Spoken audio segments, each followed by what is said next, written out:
Wow, ಖಾರ ಶಾವಿಗೆ. ಚಟ್ನಿ ಯಾವುದಕ್ಕೆ?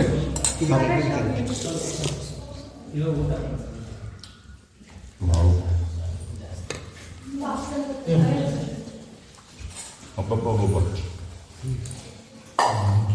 ಇದು ಎಳ್ಳು ಪೌಡ್ರು, ಕಡಲೆ ಬೀಜ ಮತ್ತೆ ಪಾನಕ.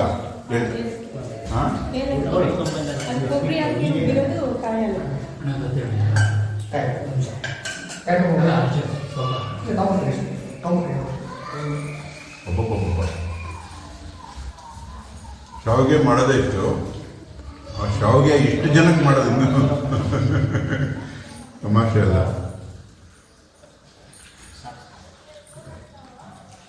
ಇನ್ನು ಹಳ್ಳಿ ಸೊಗಡು ಕಾಪಾಡ್ಕೊಂಡ್ಬಂದಿದೆ ಬೆಂಗಳೂರಲ್ಲಿ ನಾವು.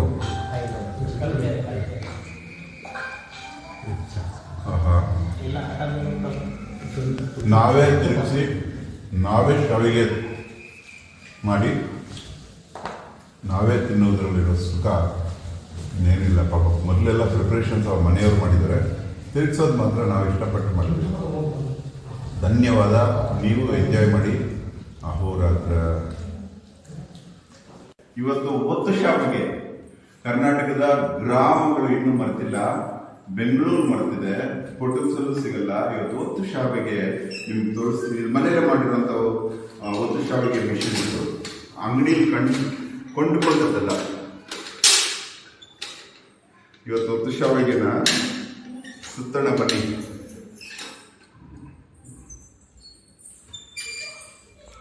ಇದನ್ನು ತಿರುಗಿಸೋದೇ ಒಂದು ಮಜಾ, ಹಬ್ಬ ನಮಗೆ ನಮ್ಮ ಮನೆಗಳಲ್ಲಿ ಮಾಡಬೇಕಾದ್ರೆ.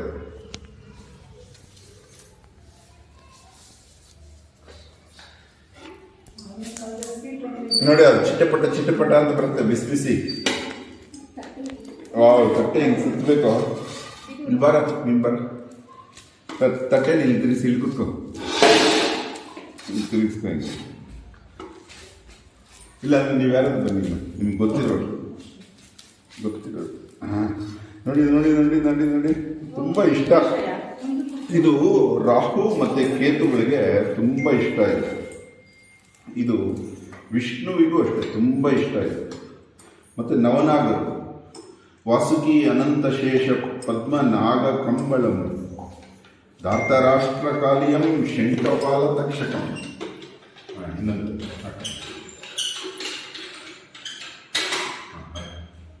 ಬನ್ನಿ ಹೊಸದ ಕಣೆ. ಹಾಂ, ತೆಗೀರಿ ಸ್ವಲ್ಪ. ಈ ಮಗು ಯಾರು ಗೊತ್ತಾ ಆಗ್ತಾ ಇರೋದು?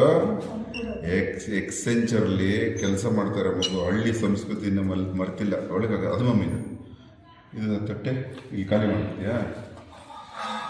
ಇದೆಲ್ಲ ಇದನ್ನು ನಾನು ಯಾಕೆ ಮಾಡ್ತಾ ಇದ್ದೀನಿ ಈ ವಿಡಿಯೋ ಅಂದರೆ, ನೀವು ಕೂಡ ನಿಮ್ಮ ಮನೇಲಿ ಮತ್ತೆ ಈ ಸಂಸ್ಕಾರ ಶುರು ಮಾಡಿ. ಇನ್ನು ಸ್ವಲ್ಪ ದಿವಸ ಅಷ್ಟೇ ಎಲ್ಲ ಅವರವ್ರ ಊರಿಗೆ ಹೋಗ್ಬಿಡ್ತಾರೆ, ಅವರವ್ರ ಜಮೀನುಗಳಿಗೆ.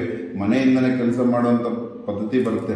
ಮತ್ತು ಈ ಹಳೆ ಸಂಸ್ಕೃತಿಗೆ ಎತ್ಕೊಂಡೋಗುತ್ತೆ. ಇದು ರಂಗುಲ್ ರಾಟ್ನ. ಇದೊಂದು ಜೈಂಟ್ ವೀಲ್ ಇದ್ದಂಗೆ, ಮೇಲಿಂದ ಕೆಳಗಿಂದ ಮೇಲೆ ಹಾಕ್ತಾನೆ ಇರುತ್ತೆ. ಇನ್ನು ಸ್ವಲ್ಪ ದಿವಸಕ್ಕೆ ಬೆಂಗಳೂರಿನ ರಿಯಲ್ ಎಸ್ಟೇಟು ಕಡಿಮೆ ಆಗ್ಬಿಡುತ್ತೆ. ಎಲ್ಲ ನಡೆಯುತ್ತೆ ನೋಡಿ. ಹಳ್ಳಿಗಳಲ್ಲಿ ಹೆಚ್ಚಾಗುತ್ತೆ, ಬೆಂಗಳೂರಲ್ಲಿ ಕಡಿಮೆ ಆಗುತ್ತೆ. ಇದು ದೇವರ ಲೀಲೆ. ಇದು ನೋಡಿ, ಇದು ತುಂಬ ಆರೋಗ್ಯಕ್ಕೆ ಒಳ್ಳೆಯದು. ಅಟ್ಲೀಸ್ಟ್ ವಾರಕ್ಕೊಂದ್ಸಲ 15 ದಿವಸಕ್ಕೊಂದ್ಸಲ ಒತ್ತು ಶಾವಿಗೆ ಮಾಡಿಕೊಂಡು ತಿನ್ನಬೇಕು. ಇದನ್ನು ಚಿತ್ರಾನ್ನ ಥರ, ಎಲ್ಲೋ ಕಲರ್, ನಮ್ಮ ಅರಿಶಿಣದ ಅನ್ನ ಥರ ಮಾಡ್ತಾರೆ. ಮತ್ತು ಖಾರದ ಒತ್ತು ಶಾವಿಗೆ ತುಂಬ ಚೆನ್ನಾಗಿರುತ್ತೆ. ಮತ್ತು ಸಿಹಿದು ಎಳ್ಳಿನ ಪೌಡ್ರಲ್ಲೂ ಮಾಡ್ತಾರೆ, ಸಿಹಿದು ಕೂಡ ಮಾಡ್ತಾರೆ. ತುಂಬ ಚೆನ್ನಾಗಿರುತ್ತೆ. ಪಾಯಸ ತಿನ್ನೋದು.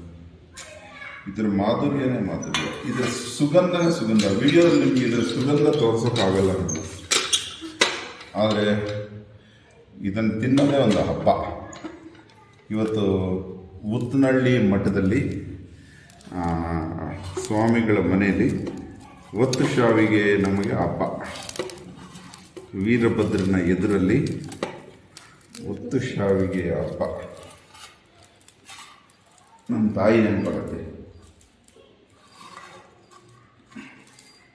ಎಷ್ಟು ಚೆನ್ನಾಗಿದೆ ನೋಡಿ.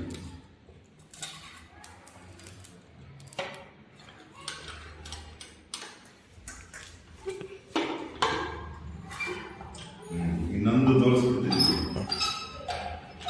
ಮತ್ತೆ ನಿಮಗೆ ಟೇಸ್ಟ್ ಮುಗಿದೆ ಅಂತ ಹೇಳ್ತೀವಿ. ಇದೊಂದು ಹಾಕೋಣ ಚೆನ್ನಾಗಿರುತ್ತೆ. ವಾವ್ ಇದು ಸರಿ ಆಹಾ ಇದು ಮಾಡಿರೋದು ಅದು ಇದು ಮನೇಲಿ ಮಾಡಿ ಇವಾಗ ಇನ್ನೂ 10 ವರ್ಷವಾಗಿ ಒಳ್ಳೊಳ್ಳೆ ಮಿಷಿನ್ಸ್ ಬರುತ್ತೆ. ಆದರೆ ಈ ಹಳೆಯದರಲ್ಲಿ ಬರೋ ಹ್ಯಾಪಿನೆಸ್ ನಿಮಗೆ ಆ ಟೇಸ್ಟ್ ನಿಮಗೆ ಬೇರೆದ್ರಲ್ಲಿ ಸಿಗಲ್ಲ. ವಾವ್ ಬಟ್ ತುಂಬ ಒತ್ತೋದು ಕಷ್ಟ ಆಗಿದೆ. ಮಿಷಿನ್ ತುಂಬ ಚೆನ್ನಾಗಿದೆ, ಈಸಿ ಇದೆ. ಇಲ್ಲಾಂದ್ರೆ ಒತ್ತೋದು ತುಂಬ ಶಕ್ತಿ ಬೇಕಾಗುತ್ತೆ.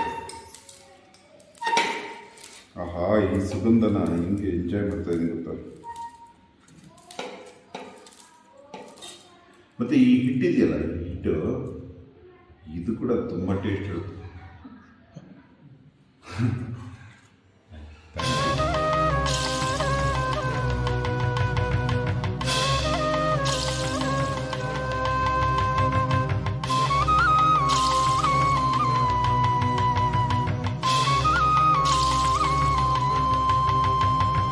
ಓಂ ನಮೋ ನಾರಾಯಣಾಯ ಓಂ ನಮಃ ಶಿವಾಯ ಓಂ ನಮೋ ನಾರಾಯಣಾಯ ಓಂ ನಮಃ ಶಿವಾಯ.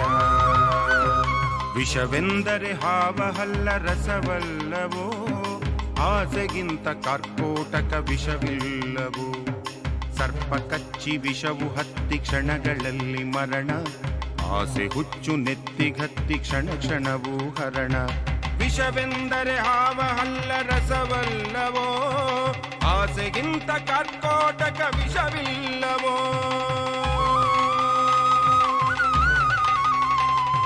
ವಿಷದ ಹಾವು ತನ್ನ ತಾಯಿಗೆಂದು ಕಚ್ಚದಂತೆ, ಆಸೆ ರೋಗವಾವರಿಸೆ ಹೆತ್ತಮ್ಮನು ಕಾಣದಂತೆ. ವಿಷದ ಹಾವು ತನ್ನ ತಾಯಿಗೆಂದು ಕಚ್ಚದಂತೆ, ಆಸೆ ರೋಗವಾವರಿಸೆ ಹೆತ್ತಮ್ಮನು ಕಾಣದಂತೆ. ವಿಷಯಗಳ ಸೆಳೆತದಿಂದ ಆಸೆಗಳು ಹುಟ್ಟುವುದು, ಜ್ಞಾನ ಧ್ಯಾನ ನಿಷ್ಕಾಮದಿಂದ ದುರಾಸೆಗಳು ಸಾಯುವುದು. ವಿಷವೆಂದರೆ ಹಾವಹಲ್ಲ ರಸವಲ್ಲವೋ, ಆಸೆಗಿಂತ ಕರ್ಕೋಟಕ ವಿಷವಿಲ್ಲವೋ.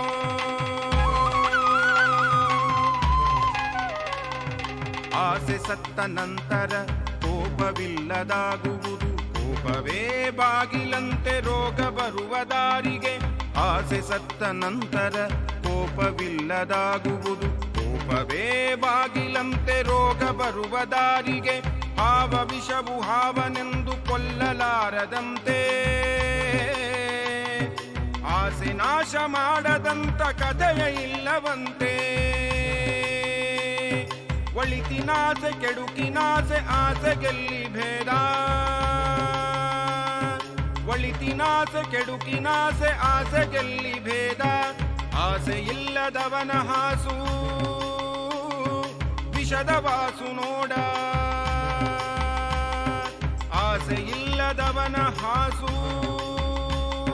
ವಿಷದ ವಾಸು ನಾರಾಯಣಾಯ